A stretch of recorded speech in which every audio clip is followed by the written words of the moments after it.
I'm Brit Vita, and I am presenting ANNEX by Larson.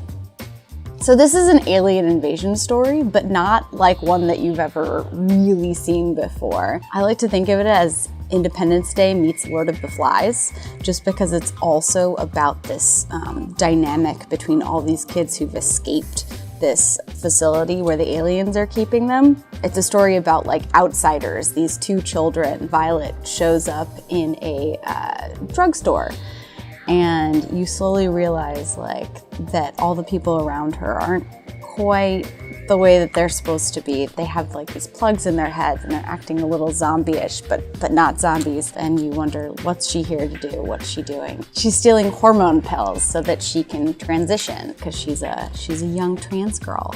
And she's just got this great voice. She's so sassy. She's so fun and interesting, and has this little bit of an edge to her. And I just fell in love with her right away. The other perspective is from this character named Bo. He's a young boy. Bo, at the beginning of the alien invasion, he escapes this facility where they're keeping all these children for mysterious, nefarious reasons. One of the first things that he does is go raid a department store to go get cool shoes. And I just love that because it felt so real. Like at the end of the world, yes, he's scared. Yes, he's trying to find a way to help people, but also he's a kid and he sees cool kicks in the window and wants them. And so he gets them.